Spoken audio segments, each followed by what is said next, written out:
Welcome to the Mission After podcast, where we help veterans discover and execute on the most important mission of their lives. I'm your host, Mike Bledsoe. Our guest today is Mycal Anders, a U.S. Marine Corps veteran who served from 2008 to 2012.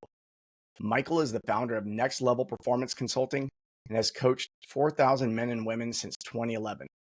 With nearly 25 years of strategic leadership experience and multiple graduate degrees from Arizona State and Thunderbird School of Global Management, Mycal understands the challenges leaders face in balancing achievement with personal well-being. He founded Next Level Performance Consulting to empower leaders to prioritize their health, eliminate stress, and create alignment between their habits and behaviors, allowing them to be present for what truly matters: health, wealth, relationships, and time. Mycal's vision is a world in which leaders show up as their best version of themselves, living in abundance and fulfillment. As a coach and motivational speaker, he has been featured on numerous platforms, including Radio Business X Podcast, Barbell Shrug, Barbell Business, Gym Lords, Theta Wave, Paradise Valley Lifestyle Magazine, Team Red, White and Blues, the Eagle Podcast, and is a regularly featured speaker for Charles Schwab and Amazon. By the end of this episode, you'll discover three major takeaways. 1, the importance of mentorship for veterans transitioning to civilian life and investing in personal growth for business. 2, how continuous learning and the speed of implementation are key factors in achieving high performance and resilience. And 3, the value of transferring military skills to civilian contexts, building relationships, and adapting to new ways of thinking for success in business and life. But before we dive in, I want to tell you about our new resource available at themissionafter.org. It's called The 10 Surprising Military Habits That Are Sabotaging Your Career and Your Life. This guide will help you identify and overcome those habits, so be sure to download it at themissionafter.org. Now let's get into the conversation with Mycal Anders. We've podcasted before. Yeah. I've been on your show, you've been on my show. And now we're talking about veterans, and I actually interviewed your brother as well. I'm pretty sure that'll post before this one comes out. I can't wait. I just mentioned it briefly. He said that it went really, really well. He was really happy with your interviewing style and the conversation you guys had. So, but that's as deep as we got. Okay, well, you'll get to hear it. He did excellent. Yeah. We were warming up for the show, and you were mentioning how you.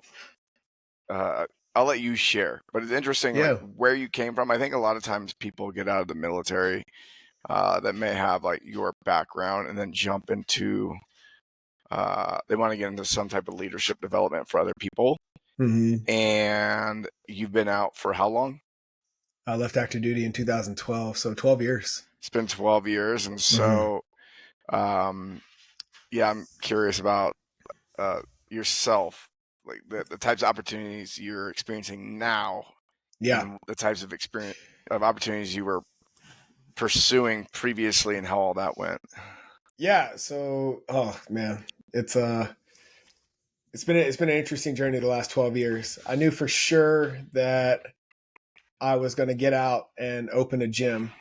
And my original intention was to go to grad school. So I got into ASU for grad school so I could get my master's in exercise and wellness, and walk across the stage and go open a gym. So a 2-year timeline, give or take. And 8 months, I left the Marines in February, got a job as a trainer at a high-end country club out here in Scottsdale. And 8 months later, my investor showed up and, just basically asked me, "Hey, have you ever thought about opening your own place?" And I was like, "Yeah, let me tell you about my dream." And she was like, I want to help you make that happen. And I waffled because now I'm 2 months into the first semester of grad school, and I feel like Happy Gilmore. I'm the old dude with these young kids who went straight from bachelor's to grad school. And in the 6 years between my undergrad and this master's program, everything had evolved from pencil and paper to laptops and digital. So I show up to my first class. I'll never forget this. So to my first class, pencil and paper, like a good Marine. I'm 15 minutes early on gunny time. And all these kids show up and the laptops are hitting the table. Pop, pop, pop, pop. And instead of pull out your textbooks and turn to page, blah, blah, blah, she was like, log in to .asu.edu. And I was like, I am so screwed right now. So I sat through that class looking like a caveman, trying to, I'm like, hammering the chisel. And my next stop was Best Buy to go get myself a laptop. I had no idea what I was doing. And that's really how that's a through line in my journey in entrepreneurship as well. I came out of the Marines. I knew everything there is to know about helping people sweat and smile. I knew nothing about business. Right. And there's the school of hard knocks that is just building the airplane off the cliff. And then, it's very much like when I was a football player and I became a coach, all of a sudden the stuff that I did as a player started to make sense. Even the shit that I hated or didn't understand from, why is coach making us do this? And it's like, oh yeah, that's why we do it. Okay, that makes sense. Kind of walking a mile in someone else's shoes kind of thing. And how things have evolved in next level, I got really curious about, we'd help clients lose 40 pounds. They'd get off their blood pressure medication. They'd, go tackle something that was physically impossible prior to, and they would do all these things. They'd have these tangible results and still be miserable. Their relationships would suck. Their self-talk was still awful. I was like, what? That doesn't make any sense to me. And in reflecting on my own personal growth and development journey, I realized that I had also, in a self-motivated way, put myself through a lot of the tactics and strategies of resilience and curating my circle and my environment so that I could show up at my highest expression.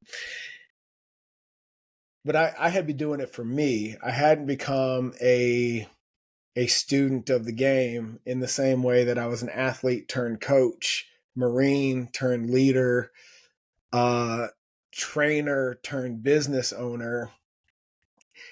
So I got even more curious, and I got into these rooms not as a participant, but as a student.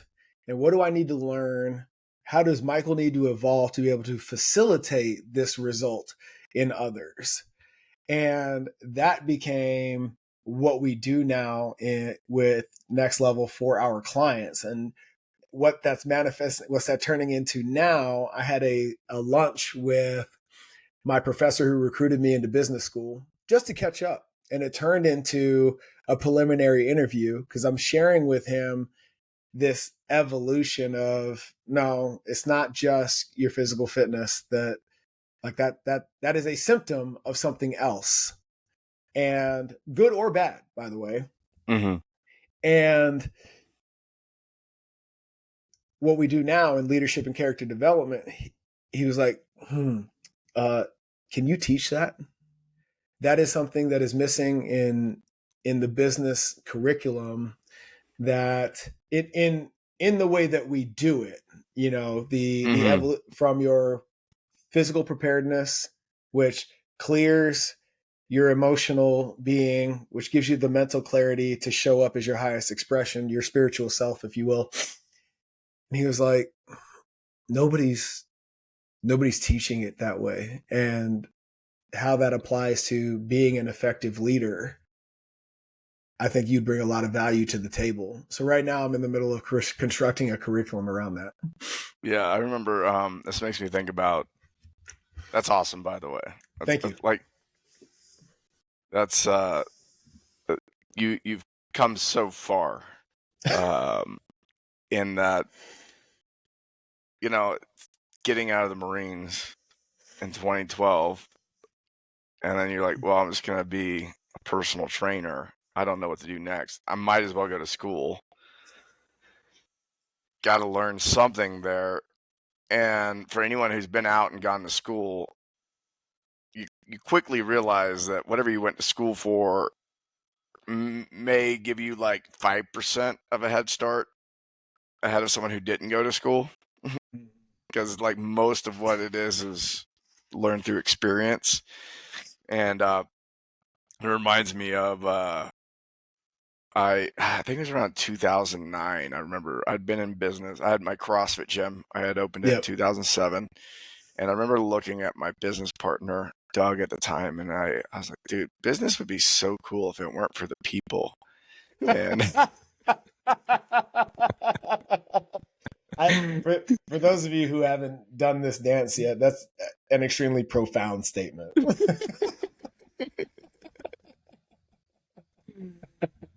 I was just so frustrated by because people are the variable, right? Mm-hmm. And so business is actually like really simple if that one variable were taken out. It's like, this leads to this and this leads to this, and it becomes like a math equation. Right. But you enter in people and then, and that was 2009, and I was starting to learn about business, and now I'm like, oh, business is people. Like man, say it louder for the people in the back. It is everything. I've had this conversation now that we're in this AI revolution, and one of the things they talked about in business school was this fourth industrial revolution, and how all the hands-on stuff, the monotonous assembly line type stuff is going to be automated to a great extent. This doomsday, the Terminator is coming type stuff. Mm-hmm. And to a degree, for sure, that's true. And still, you got to navigate people. People are the consumers. AI is not the consumer. No. The infrastructure is still going to be driven by people. As much as point and click as they're making it out to become, we're still here. So what happens to us? The deliverable still comes to us. The driver of said deliverable is still us. Yeah, we create the demand. We create the demand, and it's got to be it gets to be met. Mm-hmm. And yeah, AI is still just a tool. It's still like it's just really advanced computing at this point. Is the way I look at it. There's not yes, it's going to replace some jobs, and it just requires that people be adaptable. Well, they have to be, and it's been proven over and over and over. Now we're just looking at it from a digital technology perspective. But when the refrigerator came along, ice houses died, and those people had to evolve. Cars replaced horse and buggy. Those people had to evolve, and it's actually a very people didn't have to shovel so much shit off the roads. Also, anymore. Right? Yeah, when there was horse and buggy, there were people having to shovel shit off the road. Yeah, but where'd that job go? And when you look at it, like, oh my God, what happened to the people? What happened to the economy? Nothing. They evolved. They went and did something different. Yeah. So the where I guess my faith and maybe it is naive optimism lies is that we will adapt and continue to move things forward. Yeah, as a human race, we will. But the individual, that's a different story. I was watching a documentary. I didn't watch the whole thing. I watched a piece of it, which was basically they were talking about how the trucking industry, a very large percentage of people who are employed in America are truckers. Yeah. I mean, all you got to do is drive cross country one time, and you're like, "Holy shit, these trucks are everywhere." Yeah. And they were interviewing these truckers, and they go, "Well, self-driving trucks are coming." And they go, "Well, we know. It's become obvious. We know that they're coming. like, what are you going to do? And they go, well, I don't know. And they go, is there another skill that you're going to prepare to learn or whatever? And a lot of them were just like, no.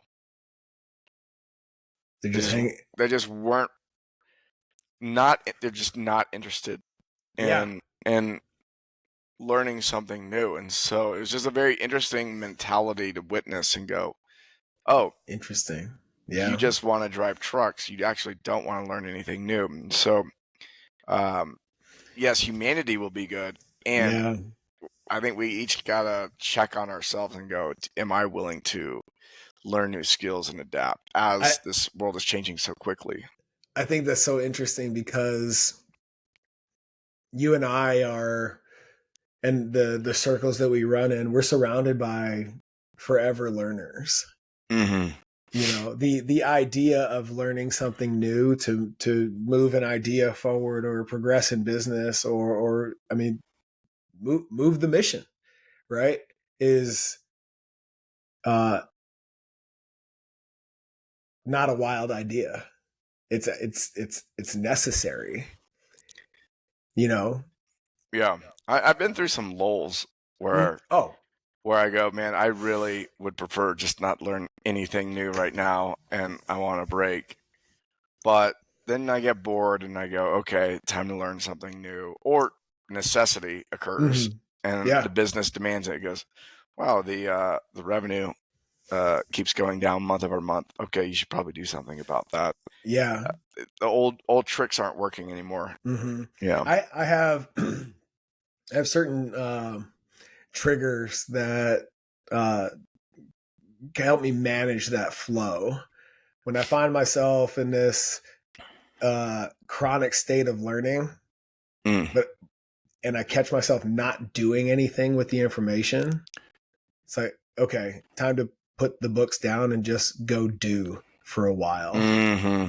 And then in the application of that knowledge, when I hit my next wall, where I'm limited by that knowledge or those skills, well, then it's like, okay, time to get back in the books. Yeah, there's a concept I took on a while back that helps me with that, which is learning is behavior change. And so there's another concept we teach inside of the mission after early on in the curriculum, which is speed of implementation. And so those two concepts, speed of implementation was a term that was coined during some research. They were looking at Fortune 500 companies, and they were trying to figure out what separated out the high performers from the low performers in business. And through a lot of surveys, and they basically found that the people who were willing to fail fast were the ones that were high performers. You know, it's called fail fast, fail forward. Yep. And it's because they were implementing what they were learning immediately. So one of the things I've taken on is, okay, if I read a chapter out of a book and I go, okay, instead of sitting with it going, okay, well, how does this apply to this? Let's see if I can just try it out real quick. And so, that speed of implementation is something that, that's what that makes me think about. It's like, okay, and then learning equals behavior change is, that's just like, I notice that there's so many people are like, oh, I'm learning. I'm going to school. I'm doing this or I'm doing that. And I go, you're taking in information, but I wouldn't classify it as learning. And the reason I make that distinction is because people do put the idea of learning on this pedestal as if it's a good thing. And so if you want to believe that learning is a good thing, we might as well make it a good thing. Yeah. You know, but going back to your original question, like, how do we get here? I did a lot of work on me to afford me the credibility and the visibility to be at that table with this professor and this opportunity to, at the very least, create a curriculum, which I think is super dope. It's a great exercise if nothing else, it's a worthwhile thought exercise. that's in alignment with everything that we do. That all of that is that encounter is the result of the last 12 years. That Right. my inherent credibility as a Marine does not get me by default does not get me a seat at that table. Mm-hmm. And I think that I have friends who have gotten out and thought that based on their resume and their chest candy that they're entitled to be at tables like that. And they immediately have the credibility to move an initiative like that forward. And in theory, yes. In reality, no. Because to your, something you said earlier, business is people, and you're dealing with different people. It's way to rely on your rank to move a mission forward, and like nobody questions you. That's totally different when you get out here and people all of a sudden have questions when you give a directive. Like, hey, it's basically not even allowed to ask questions. Yeah, hey, sir, why are we doing that? Right. And I remember this in my journal. I was like, what do you mean? Why? My ego said, because I said so. And, you can only stumble through that so many times before you realize, oh, it's not them, it's me. Yeah. Whoops. Yeah. Yeah. I remember when I was first working with fitness clients, I was like, yeah, only a small percentage of people are getting results. The ones that just do what I tell them to do. And then it took me like another 5 years to realize, like, oh, a good coach is the one that helps the people who don't do what you tell them to do it. Like the coach who's good is actually a great communicator. Man. To all styles. It's not one of those things where I only work for 10% of the people. It's like, no. You're not willing to improve your communication if you're only working for a small percentage of the people. Yeah, it's not that you only work for 10% of the people. You are limited to that 10%. That's the truth. Yeah. And that is one of the things I spend a lot of time, in the leadership and character development end of what we do with our clients is challenging communication, challenging perspective. What are you teaching 12 years later about leadership that you did not learn in the Marines?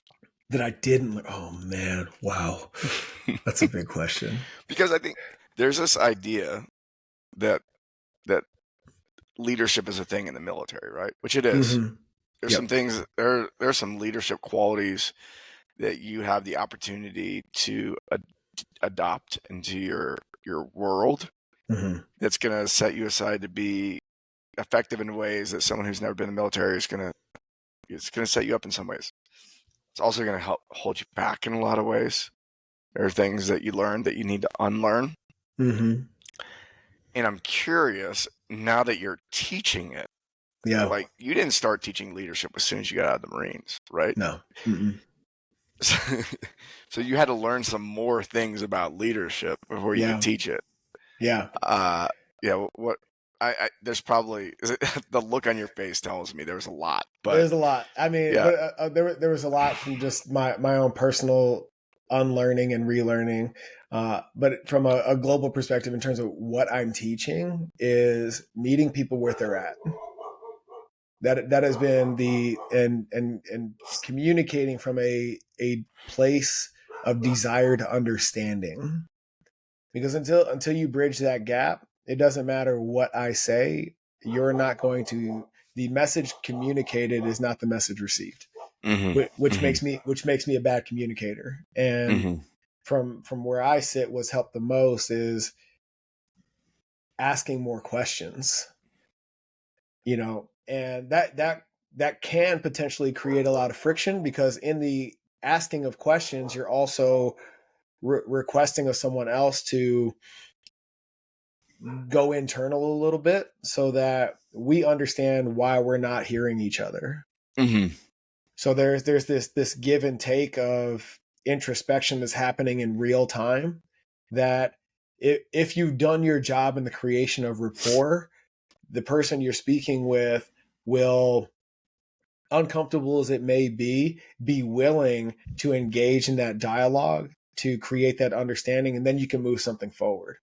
But one of the leadership traits I walked out of the Marine Corps with is just do what I tell you and have faith that it's in service of the mission and the vision. And that is not the case out here. Yeah, I remember I was when the companies I was running, I experienced a lot of internal distress. Very successful company.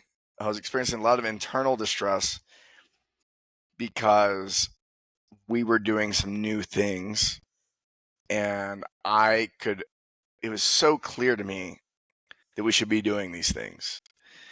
And as I was explaining to everyone what we're going to be doing, they started asking me questions, and I felt myself become furious. I experienced a lot of anger.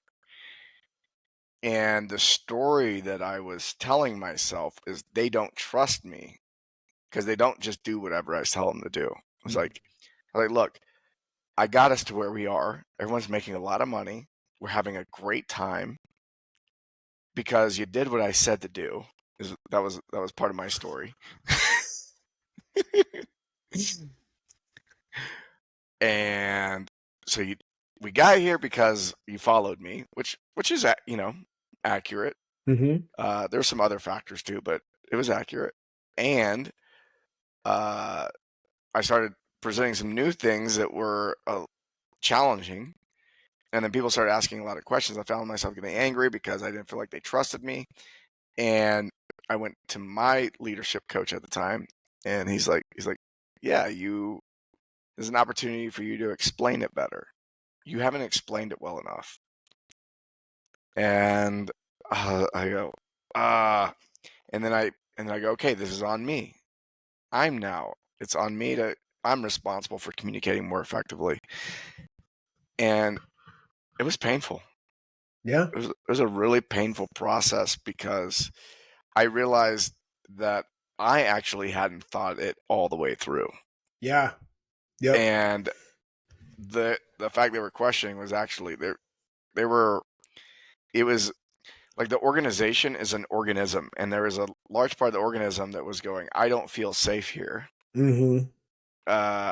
Watch out, danger. Yeah. And it caused me to go into deeper reflection. So I finally, I got to a point where I realized, I need to explain the vision, why we're doing the thing. I need to explain it over and over again. I need to work with the team to create a really solid strategy. Tons of communication. Yeah. Tons and tons of communication. How long did it take you to adopt because as I've experienced you in our, almost a decade knowing each other now, you've, at least in my interaction with you, you've always had this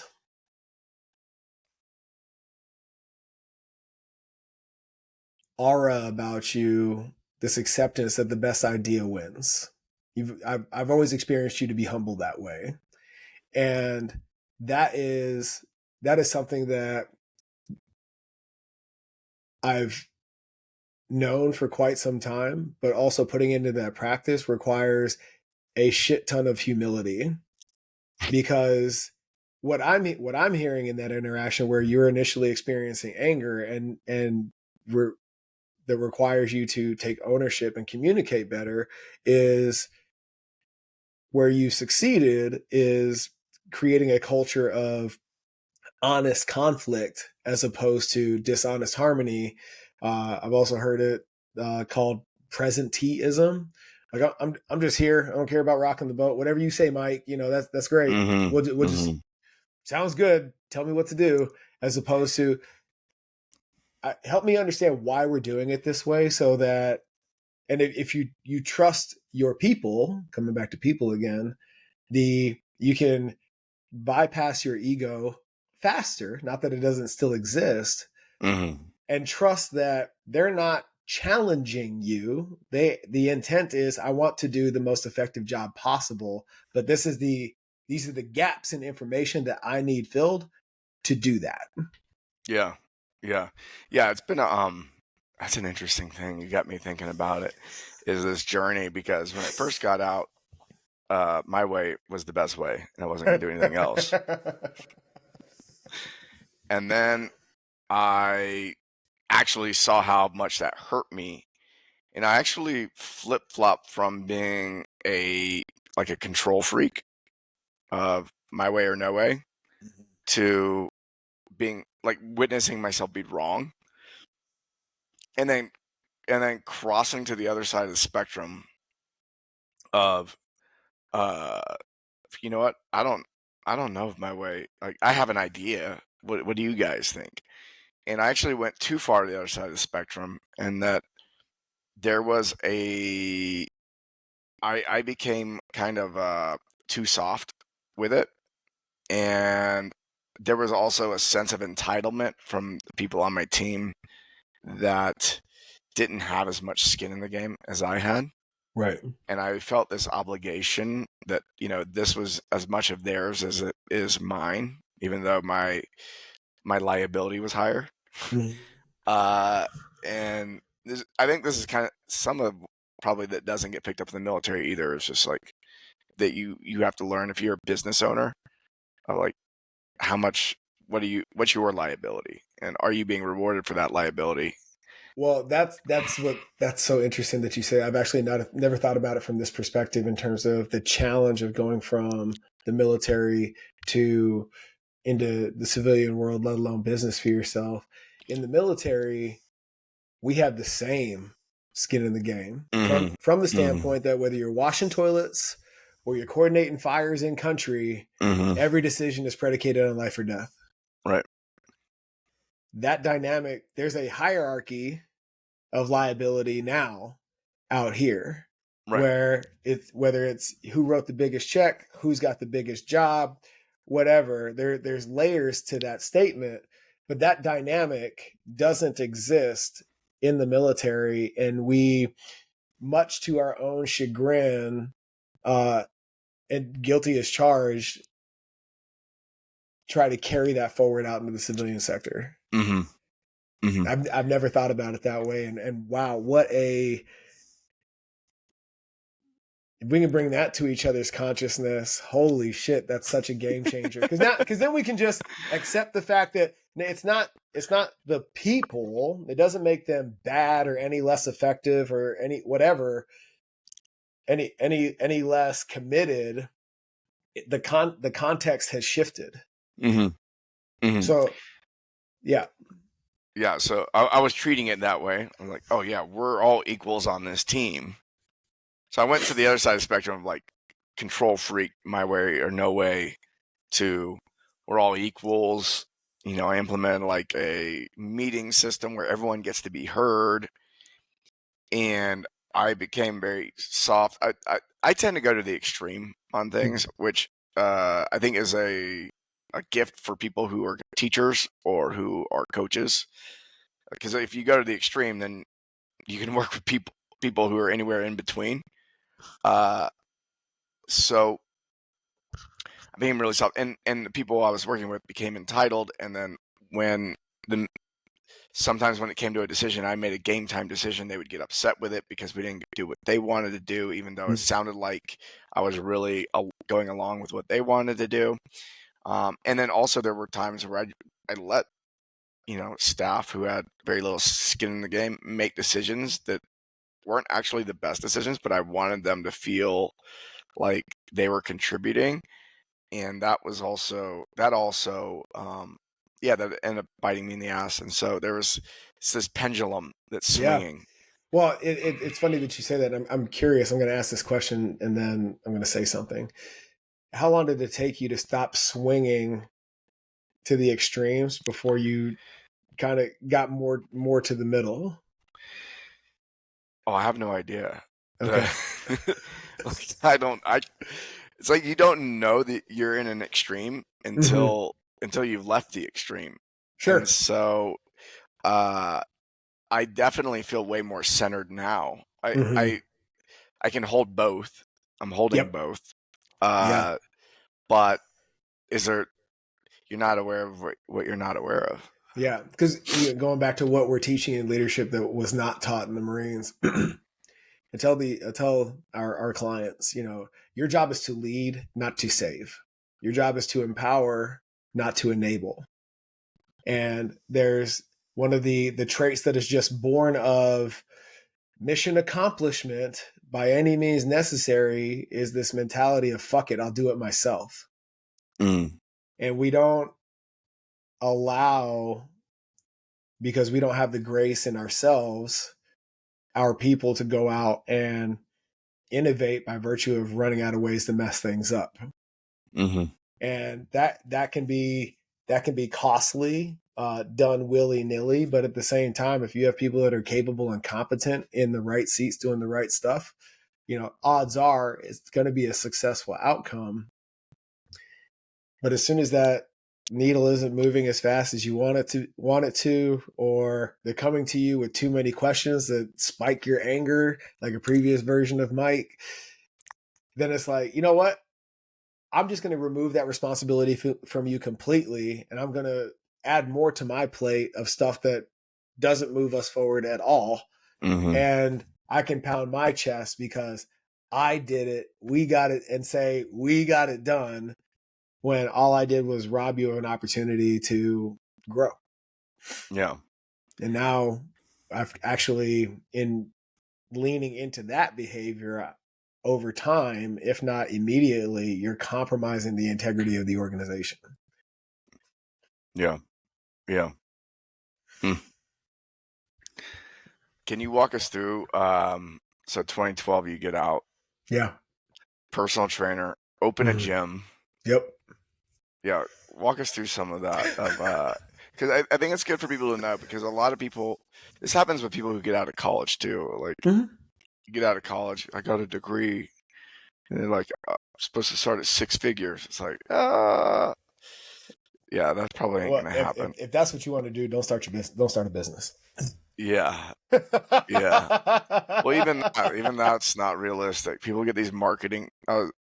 There's this woman on TikTok that went viral that was talking about, like, I went into, $150,000 in debt to get this marketing degree. I got my whatever in marketing, and, I applied to this job, and they said I didn't have enough experience. And she goes, well, what was the school for? I thought that was my experience, and yeah. And for those of us who are older and more experienced, are like, what are you talking about? Show me the proof. But the same thing happens with the military. It's like, oh, and part of it is that they tell you this in the military. They tell you before you get in, oh, you're going to get, and it's not inaccurate, but also it can be overstated, and it's usually being told to you by people who have never been civilians. Yeah. So like a recruiter, they're not going to be able to tell you how this is going to benefit you when you get out. They've never been out. They probably joined when they were 18, 19 years old. And I mean, you use the trucking example, right? The military equivalent is a heavy equipment operator, right? None of those certificates transfer to the civilian world. Did you know that? You got to go get all those. You got to go get all those certificates all over again. Oh no! Same with that's crazy. There's a couple. Combat medic doesn't transfer over. You gotta go. You gotta go. You still gotta go get your EMT. What else? Parachute rigging. Like folks that want to get into skydiving professionally, they have to reacquire all of those hours, even though they may have hundreds, if not thousands, of jumps in uniform. So do you have the skill set? Yes. But does it create a lat move opportunity? They're not 100% of the time. Yeah. I find most of the time, no. Yeah. Most of the time is what I'm hearing. Yeah. The only one that I know of, like, immediately is air traffic control. You take those credentials with you. Yeah. Yeah. Yeah. I think there's some other ones. IT is probably. Okay. Sure. I don't know. I didn't make that lateral move. But Well, it's funny because you talk to my brother, and I remember having this conversation with him. I got to meritoriously, when I was a second lieutenant, I got to meritoriously promote him to staff sergeant. And he came in 2003. Yeah, 2003. 2002, December 22 or 2002. And so he was at 7, 8. He was coming up on 8 years, which is kind of the point of no return. If you stay past, especially if you get to 12 for sure, you might as well just stay in. That's the mentality anyway. My opinion. Get to 20, man. Get to 20. When you're in, it makes all the sense. For sure. But I remember having conversations with him, and I don't know if you got into this with him or not, but I remember him, and a lot of my Marines felt this way. Like, I do this thing, I kick indoors, I pull triggers. What do I have to offer the civilian world? And much in the same context, but in the other direction, it's the things that you take with you that have served him well in his civilian work now is taking a directive and seeing it to completion, the ability to not have all the information and go find the answers, and to lean into mission accomplishment with a bias for action. Like, that whole fail fast, fail forward thing. Like, I'm going to be moving at such a pace that I'm constantly making new decisions. So whatever I mess up along the way is resolved with the next decision. Right. I think, overall what your brother did really well that is uncommon is he was able to see the skills that were applicable, a lot of the invisible skills. The intangibles. Most people are looking at the tangible, right? And he was looking at the intangible skills, and he was saying, how does this cross over? What do these things have in common? Instead of focusing on what they don't have in common. It's so funny because in my journey to this point, there was a period of about 5 years there where I had a podcast, and you and I collaborated on that for about a year.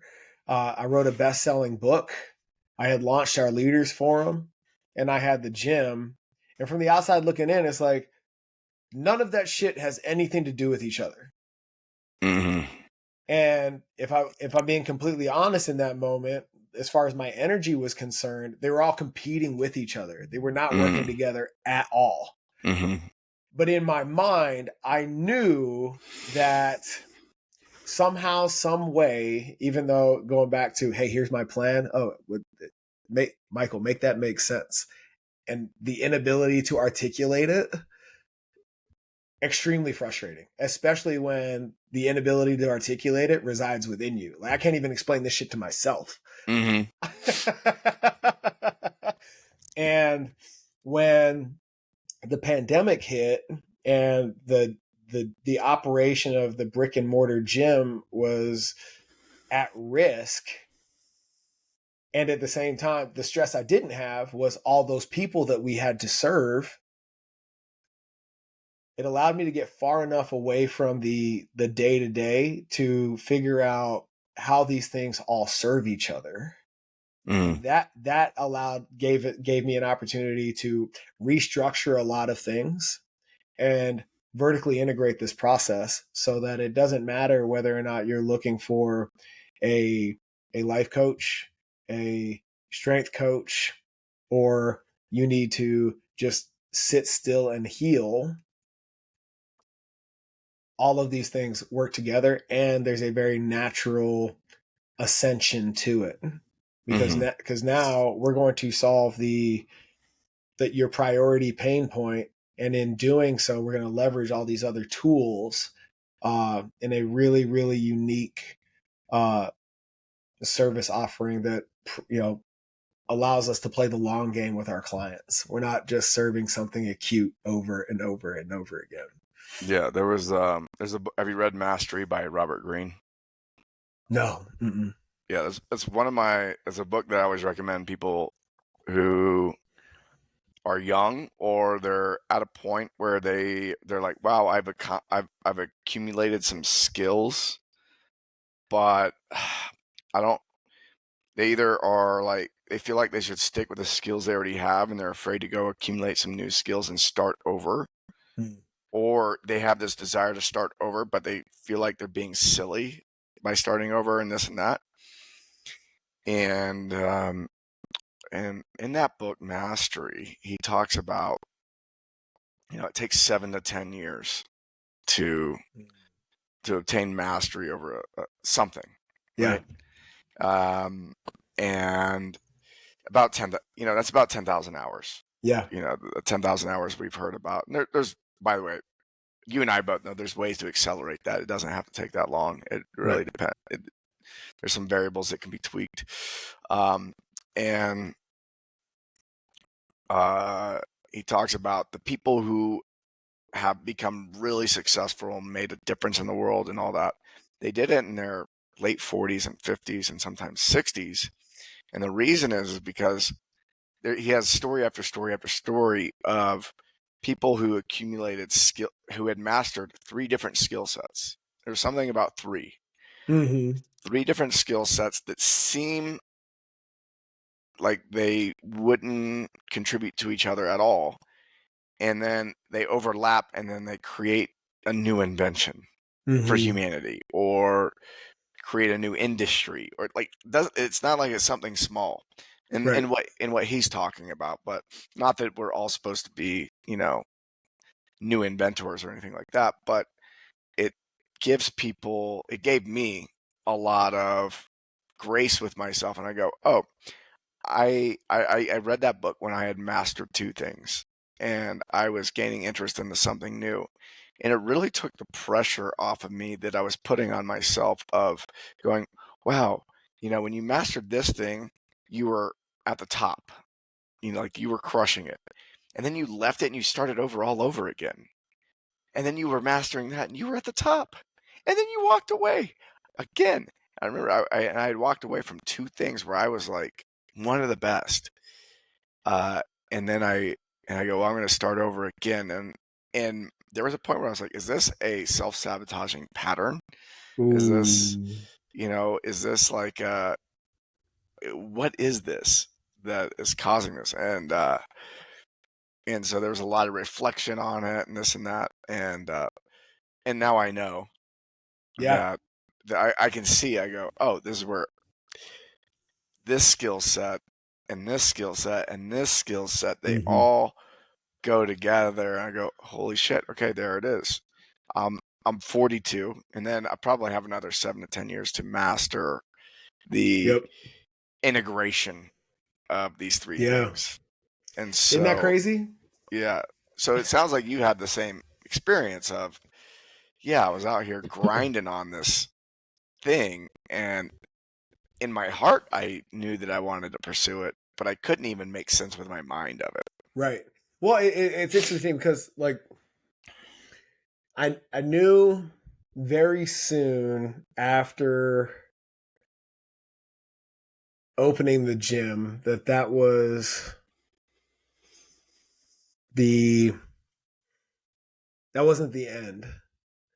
And I got asked a very important question that it took me a long time to answer because I wasn't sure by one of my mentors. And he asked me, is the gym the end all be all, or is it the platform for the great thing that you haven't yet brought to fruition?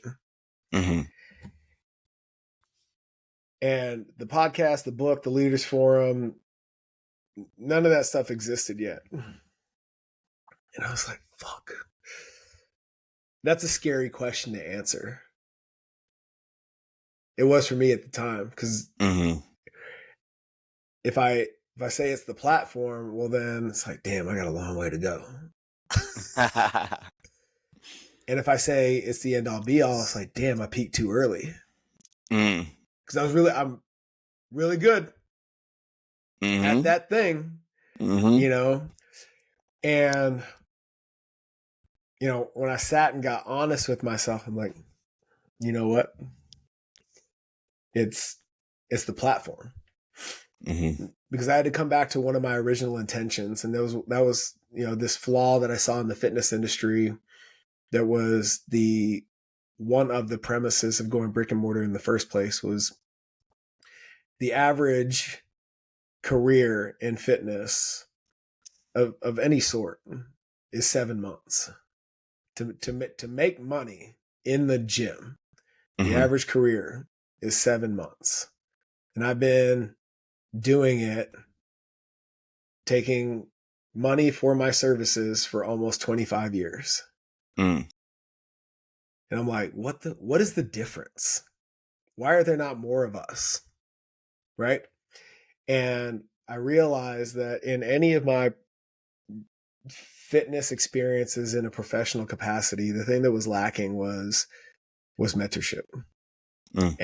And somebody to show me how to not only do the job, but also all the things around it. Make myself marketable, become more personable, ask for money, problem solve, and value stack, all of those things. Nobody teaches you that in any trade school. Fitness, plumbing, doctors and lawyers, you become a technician of that thing, and nobody tells you how to, for real, make money at it. Yeah. And and you know, as you know, the ones that step outside that box or out from under that label and really start to explore those things, that's when the game changes. And that's when it became not scary to honestly answer that it's the platform. Yeah, there's like the skill of selling yourself has to always be present, even if you're getting a job. And people, the certification isn't good enough anymore. I think that you know we've graduated as a society into, like, everything's decentralizing, and people hear that and they may think Bitcoin or something like that, but what's happening is all these companies are decentralizing. Like, you're not going to go, it's not as likely that you're going to go work for a mega corporation in the future. They're all breaking up into smaller companies and contracting with each other, and there's way more self-employed now than there ever has been, and everything's turning into contract labor and this and that. And so there's it's becoming more necessary that you learn all these other skills, these interpersonal skills of business, even if you don't want to be an entrepreneur. That we live in a world where even if you're working for somebody else, it is required that you be entrepreneurial. And that means that you have to be actively being aware of what's going on and doing something about it and solving problems and this and that. Like, you can't just go get your, like, plumbing certification or you know, go get that trade school and do this and that and just expect that you're going to walk in and get a 6-figure paying job and all the things that come with it. That's also something that happens in the military, right? You get it's like, look, I went to basic, and then I went to A school, and then they put me somewhere, and I worked for 2 years, and then they said, "Hey, do you want to go to this? You want to go to this other school?" Yeah, I'll go to this other school. I'll keep going to schools. Oh, cool. That looks good on my my resume, dude. I've been out for so long, I don't even remember what that was called. Every 6 months, dude, performance. Yeah, time and grade. You know, the stuff. The expectation that I've been here so long, therefore my paycheck should increase. But you know, you go back to the intangibles, right? And where what's true about that process that is also true out here is it's not the rank part that affords you a bigger paycheck. It's you now have a more valuable skill set. We are expecting more of you. Therefore, we're going to compensate you. I wouldn't necessarily say the word appropriately, but we're going to give you more money, right? And the question that we really need to ask ourselves is not the question of, how much time do I have to put in before, more as opposed to how do I make myself more valuable? Or what results do I need to produce? Mm-hmm. Like that result, these business, time and rank don't mean anything in the civilian world, unless you go work for, a contract, someone who's contracting with the government. Right. That there might be a semblance of that there, but you can climb that ladder as fast as you want. Like, and I think that if you can really understand that, and then you take all your skills and you go, oh, I just create result. Because in the military, if you create too much, if you do too good, too fast, you're just going to burn out and not be rewarded for it. Yeah. And there's nowhere to put you. Nowhere to put you. Yeah. Hey, slow down. You're making us look bad. That exists too. Well, I was screwing around on, which I screw around on Reddit, as you know. You introduced me to that like literally this week, and I was like, oh my God, this is like a whole nother rabbit hole. Oh my. Yeah, there's 130,000 people in the veteran subreddit, and I like to go in there and post questions and comment and help some people out. And there's a lot of people. So I posted a question, let me pull it up. The question is military habits that don't work in the civilian world. I basically said, curious what military habits have held you back in the civilian world? Because I was just seeing how, by the way, that post performed really well, like for Reddit, for that subreddit, like it crushed. And I noticed a lot of people were like, in the civilian world, if you work hard and you put in and whatever, you don't get rewarded. By the way, there's a ton of complaints in that subreddit thread, about 300 something complaints. No way. Yeah, it's just very interesting. Like it's opposite of what we're saying, right? We're saying that you can climb the ladder as fast as you want. And then there's people in there like, what I'm hearing based on all the results that I saw was like, I did an awesome job and I'm being punished for it basically. And the reason is because they're missing the interpersonal skills.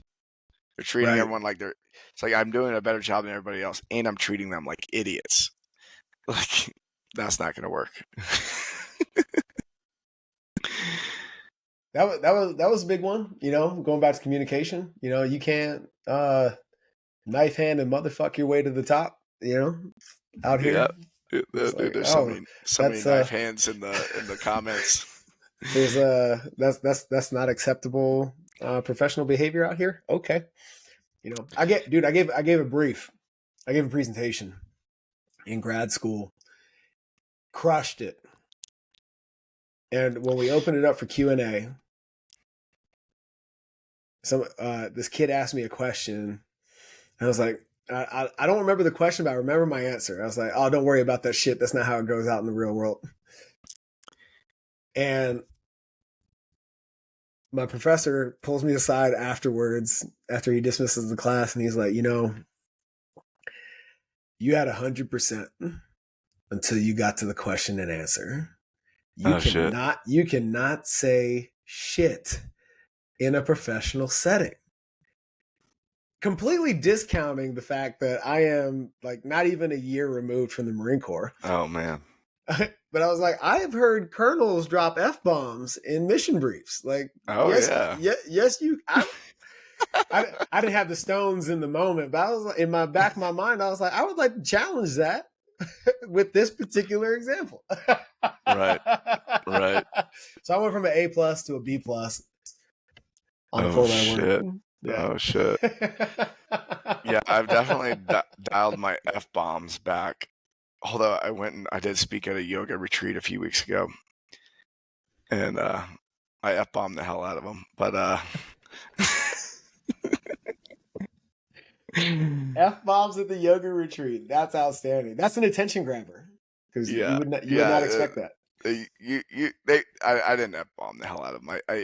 I use them selectively to, it was a Sunday morning. They need to be jerked around a little bit. A strategically placed F-bomb is a very powerful and useful tool. Oh yeah. I think Tony Robbins is probably the best at that. I've seen him live once, and it's impressive. Yeah, he knows how to like shock you.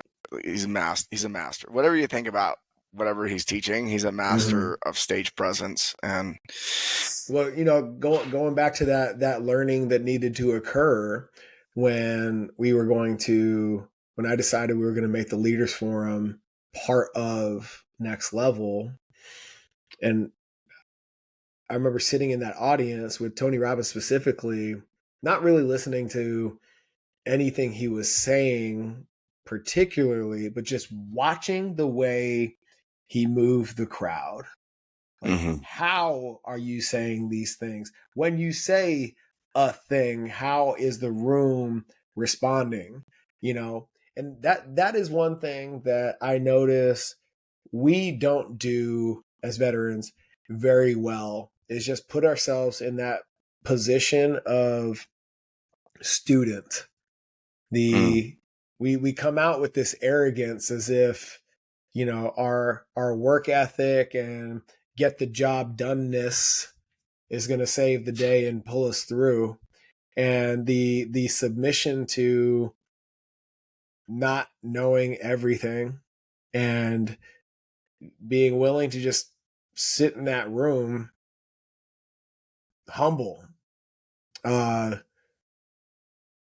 been really, really powerful in moving things along for me. No. Can you share your a dark moment like that, like where you go, oh, I got out of the military, maybe I shouldn't have got out of the military? I totally had that moment. I know exactly how to answer that question. Dude, I was out not even 4 months, and I was seeing this girl. In the military, you can move mountains for pizza and beer, right? And I was seeing this girl, nothing serious, completely casual, but still, I mean, that is almost the definition of 90% of your relationships in the Marine Corps. Like, I barely know this person, right? And I had to take a flight, and Uber wasn't Uber quite yet, and you used to have to like call taxi service and like do that whole thing, whatever. And all I know is I didn't want to drive my car to the airport. So I hit her up and I was like, hey, I need a ride to the airport. And her response was, why don't you just get a cab? And bro, I was furious. Like, I didn't cuss her out or go left on her or anything like that, but I was like, this relationship is dead to me.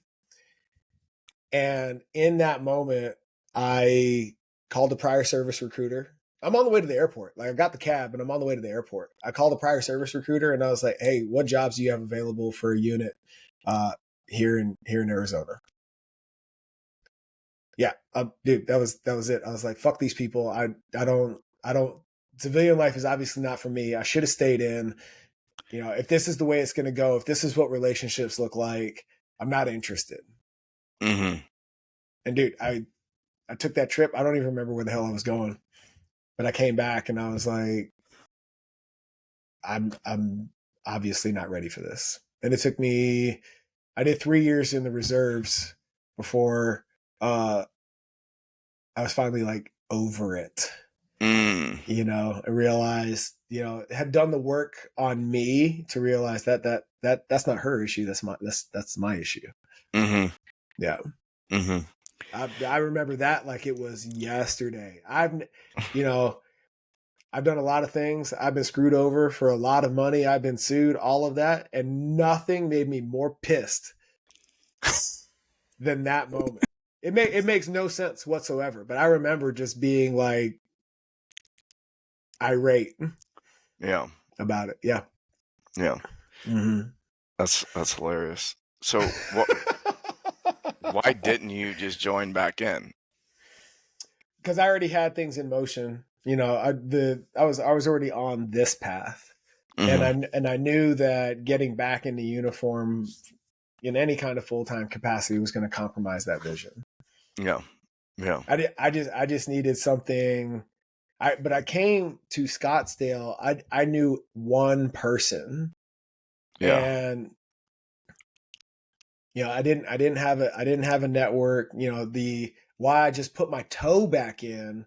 I needed something familiar because I was so far in over my head, knowing that this gym thing that I was doing was a very short stop on the way to finishing this master's and opening something brick and mortar. I knew that wasn't going to be permanent, but if I go all the way back in active duty, like, well, we're not having this conversation today. I at least had that much foresight. Right. What was your toughest moment in entrepreneurship? I had that gym open for less than 90 days and I got sued for almost 30 grand. Really? Yeah. I came in, I had my investor. I was the talent, if you will. And then there were 3 other guys that were responsible for sales and marketing, filling the gym, doing that whole thing. And we get, 90 days in, and I had this meeting with my investor, and I'm like, you obviously wrote the check, and that's about all that you said you were interested in doing. I appreciate that.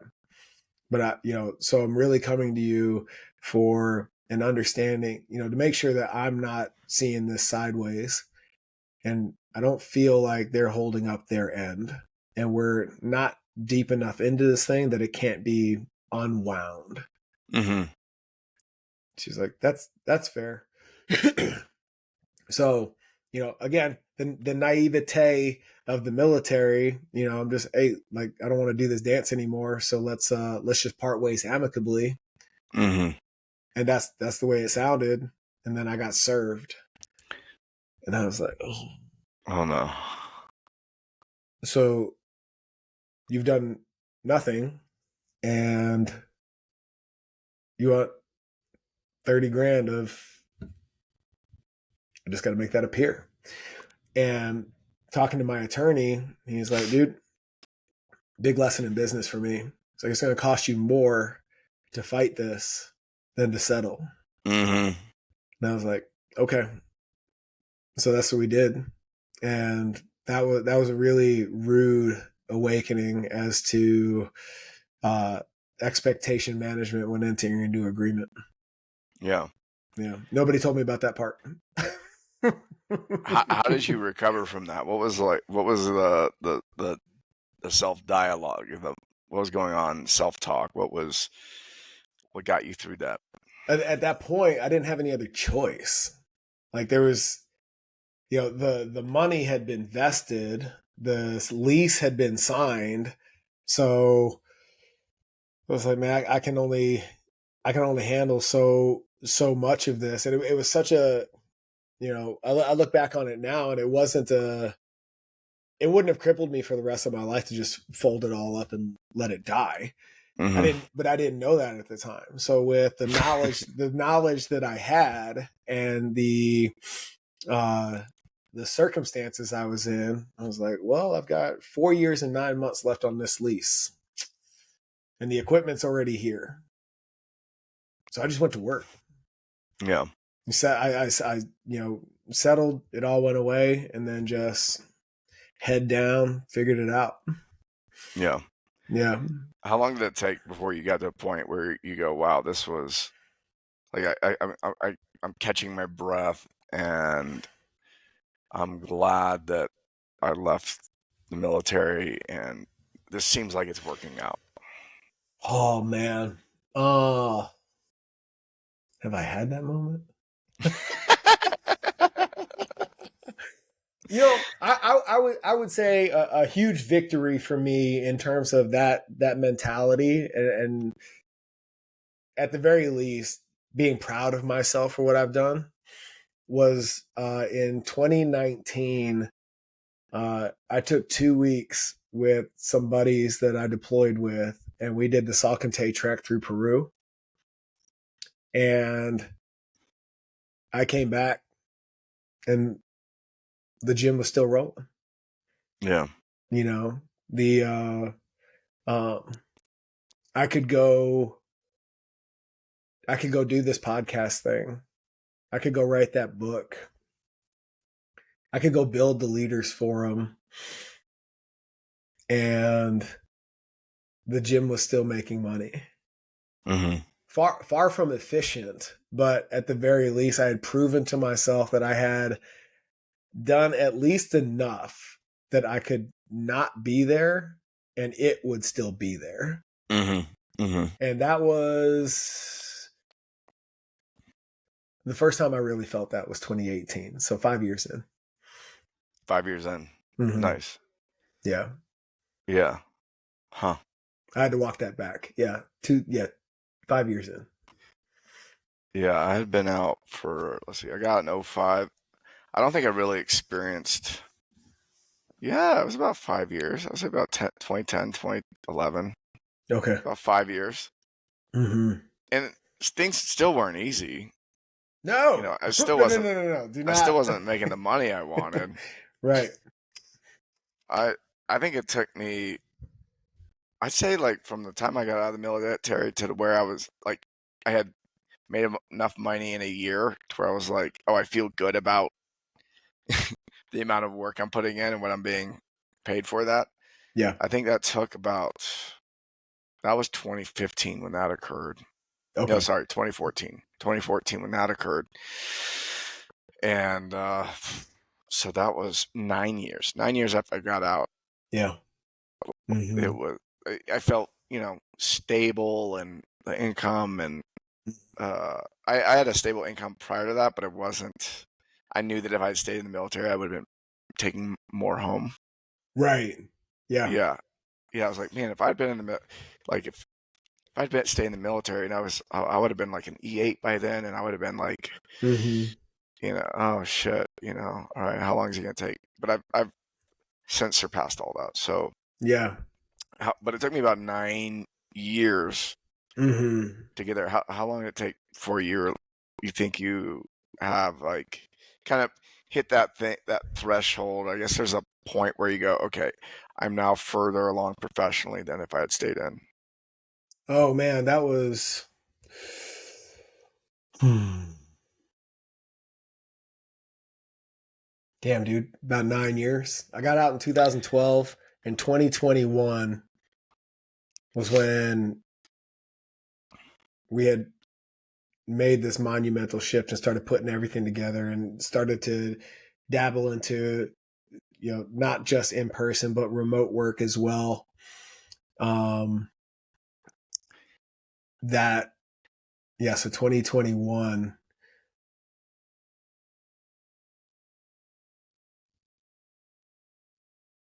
And you know what it was? I went back to business school during the pandemic because I didn't know if I was going to have a gym to come back to. I didn't know how long all that. Too many question marks, right? Mm-hmm. And I remember sitting in this room full of mid-level to C-suite executives. I'm in this executive program, and you don't know what you don't know. Yeah. And you're. It's very easy to be in your own echo chamber with your own thoughts. And I'm sitting there and I'm having these conversations with these people, who are, some of which are on their, they should be moving to PhDs, but, they're in this program instead. And I'm engaging fully with them. We're not out of the woods by any means on the gym thing, but it's viable again. And that was a very validating moment for me in terms of my ability to stand in a room of not necessarily entrepreneurs, but people that walked into that room, as 6-figure earners with status somewhere else in the world, and were, in their own path to ascension of some sort, and being able to provide value in that room alongside all the things that we were building for next level, I was like, okay, we can play this game. And so that was 9 years. Damn. 9 years and 9 years. Yeah. It's almost like this stuff is predictable.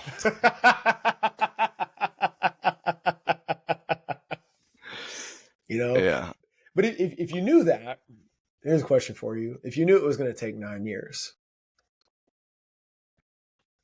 would you got out? Yeah, it's hard to know. Yeah, I would have, because I got out because I had this. There's something inside of me that was just screaming, "Get out!" Mm-hmm.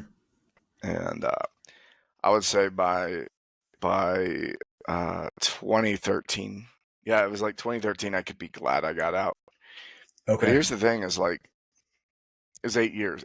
I know it was 8 years where I realized where I go, oh, I'm glad I got out. Before that, I wasn't glad I got out. I was still, should I have gotten out? What else could I have done? Should I have gone back? Should I have gotten my degree and then gone back in? All these things. So, but that's one of the reasons that I started the mission after, is because I don't think it needs to take 8 years. No, there wasn't. I didn't have mentorship that had been on this path before. Like there were people that had gotten out, but everyone I was talking to that had been in the military when I got out were still unhappy and hadn't figured anything out. I wasn't running anyone. I was like, yeah, I got out of the military 15 years ago, and I felt similar to you, and this was my experience, and I want to help you out. That didn't exist. Or I didn't come across it. Yeah. And there weren't podcasts. It was 2005. There weren't podcasts. There wasn't social media. There wasn't anywhere to find this kind of thing. Yeah. Yeah. Every veteran I ran into seemed to be just some old codger, want to tell war stories or something, So let me ask you this, and I'm curious on your perspective. Stephen Pressfield's a Marine, very accomplished author, wrote The War of Art. The founder of GoDaddy is a Marine. Robert Kiyosaki's a Marine. This list is not exclusive to Marines, but that's just who's showing up in my mind right now. But like veterans that are successful at that level, are they hard to access? No. This is what I've learned, and this is actually something that I've seen in veterans that hold them back, is when you're in the military, there's this idea, because you're mentored in the military, right? Like it's built in. Right. Like the leadership is looking to mentor you, and you don't know what the hell you're doing, and so you're there to be mentored. And then when you get out, you got to pay for it. Usually, a technical difficulty, but we're back. I was saying mentorship is basically baked into the military. And one thing I noticed, because with the mission after I started, when we got that going and I was reaching out to guys, there were some guys that were, not a lot, but there were some guys that were like, oh, the mentorship, should be free. And I go, well, in the military, yeah, it's baked in. Well, that's what I'm used to. And I go, okay, this is a civilian world. There's gonna be a lot of things that you're not used to out here. And so, I think there's that entitlement piece, right? Where it's like, oh, someone should just take me under the wing. It's like, look, that's nice. Sometimes that happens. So, like that happened with Robert Kiyosaki, like the guy you were talking about, right? Rich Dad, Poor Dad. He had his biological father was basically a socialist, and his other dad was capitalist real estate guy, and he got to make a choice of who he was going to learn from, and that was a gift. And I think a lot of times people probably do come across people that could be helpful, but they're not paying attention for whatever reason. And I definitely had some people mentor me, but it was not structured. It was just kind of here and there. And it wasn't until it took me, I'd been out. When I was talking about like, oh, it took me like 8 years before I had that moment where I go, I'm glad I was out. That was the same year where I started investing in mentorship. Oh wow! Like okay, Where so it took you 8 years to start putting money towards mentorship. That's right. You were just taking it as it came. Yeah, just like whatever came across my way, I would ask questions. I would be curious. I was trying to learn. I was listening to podcasts. I was running a podcast and being curious, and I was learning. But it wasn't until I really got into a serious mentorship relationship where there was an exchange that things really turned around. But you were talking about, Bob Parsons from GoDaddy. Yeah. You got all these guys. You just listed up all these guys who are like, can you really get access to those people? And in 2013, I realized, oh, you can totally access those people. You just got to pay your way in. They just got to pay. Yeah. Like they're all accessible. You might have to buy a ticket to an event. You might, that's usually the way. Buy a ticket to an event, or buy, if you're paying attention to what they're putting out on social media, maybe they're hosting something, or who knows. I wasn't mentored in business by other veterans. I was mentored by people who did not serve in the military, and and I don't think it's absolutely necessary for that to be the case. But I wanted to tell that story because yes, those people are accessible, but sometimes it requires you to do something different, like pay your way in. Well, I think you bring up a good point, because there is that expectation that by virtue of our shared service, I'm entitled to front of the line access that I would otherwise have to pay for. And the truth is, and it's really funny because, I've heard my brother, who I've told to get into some kind of consulting, for how he's navigated his transition. There's so much value in that, and I can't wait for that story to come out. But he's like, I could charge for it, but people don't want to do that work. Something that he shared with me is like, Mycal, I have shared the process with them. Go get this cert. Go do this you leverage this program. I've given them the keys to the city, and they don't want to do it. Yeah. And I found that really, really interesting. And I know I totally naively in the beginning had that expectation myself. I'm like, oh, you're ahead of me in the game. We both put on the uniform. We both, swore to God and country and did all those things. Like, share with me your secrets. It's like, well, those secrets cost X amount of dollars. And I'm like, what do you mean? Yeah. I thought we had common ground. He's like, yeah, we do. And still, my shit costs money. Yeah. Especially if it's taking time, It's like, right, 100%.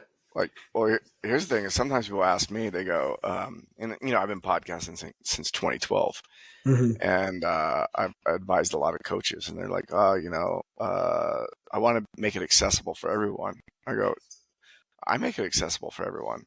Like the podcast is free, tons of value for free.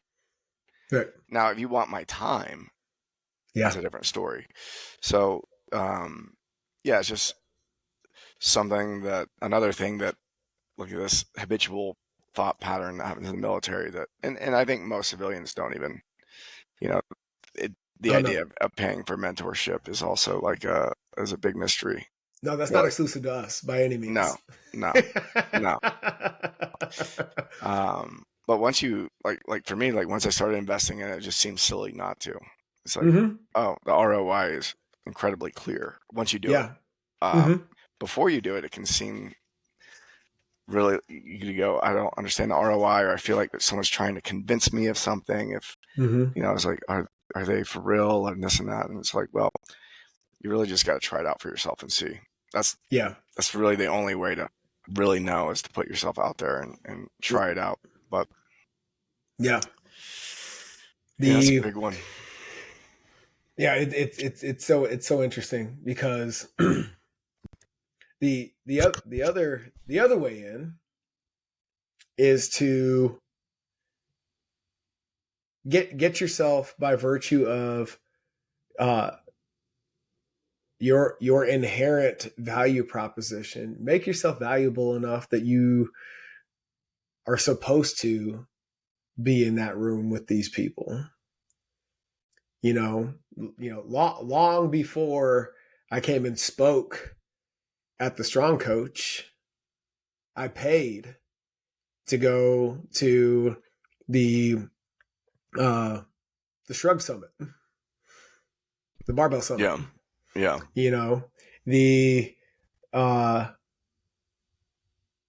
By virtue of investing in those experiences, it's not so much the trade of dollars and time, but it also establishes a track record of commitment to growth. Like after a certain point that is not determined by me, right? You said, hey, this guy is worth having on the team because of all this other stuff he was willing to do prior to this moment. And all of a sudden, not only am I at the Barbell Summit, we're bumping into each other at Wadapalooza. I bumped into you at Rush Club. There are all these instances where we were in each other's orbit, right? And that was 2000. I met you for the first time in person in 2014. And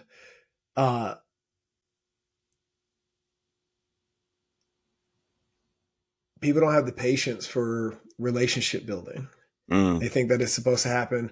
You have this thing, knowledge or whatever that I know that I need. How do I get it right now? Yeah. It's like, no. That's even if you could write a check big enough to transfer that gift to you, you wouldn't use it wisely. You're not ready for it. There's I've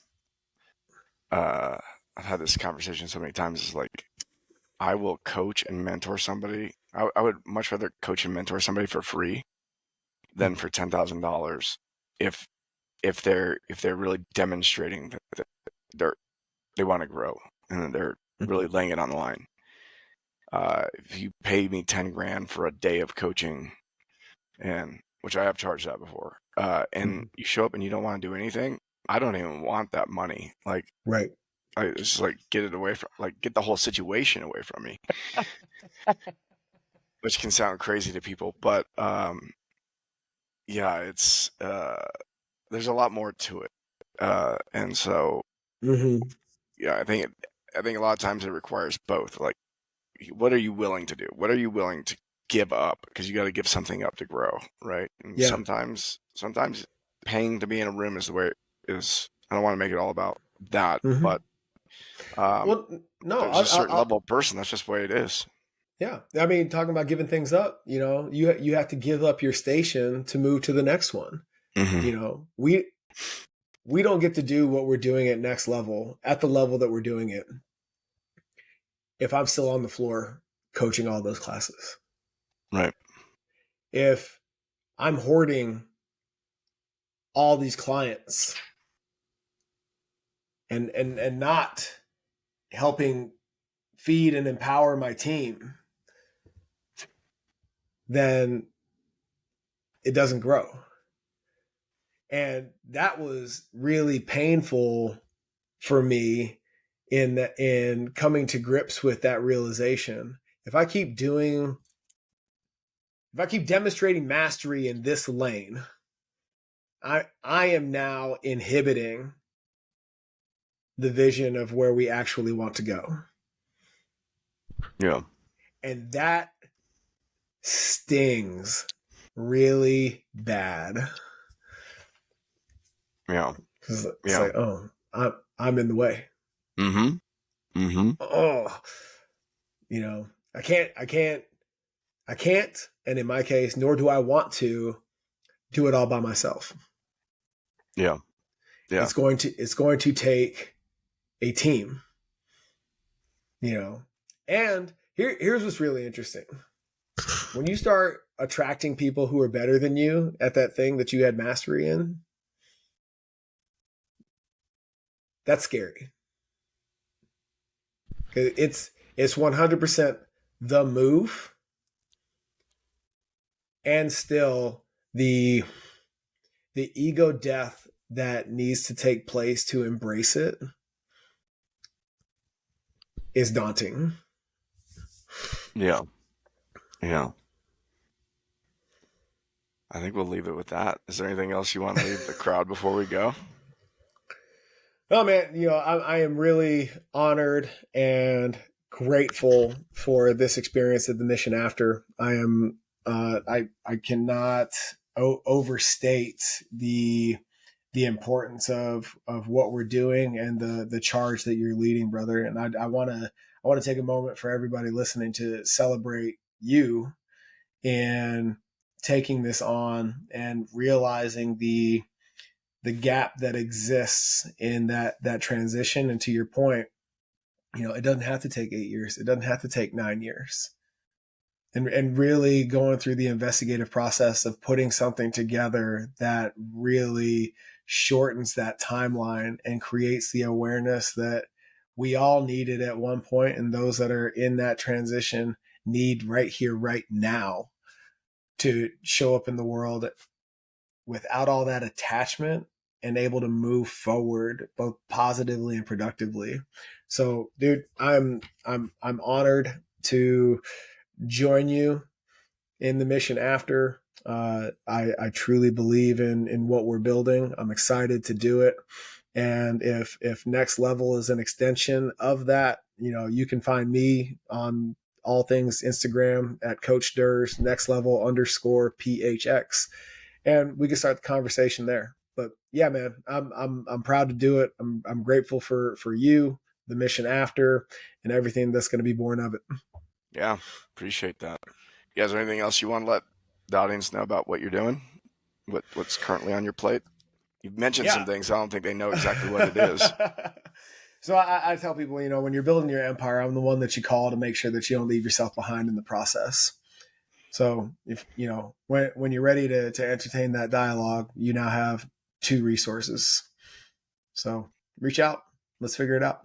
Right on. Thanks, Mycal. Love you, brother. Love you too, man. Appreciate you.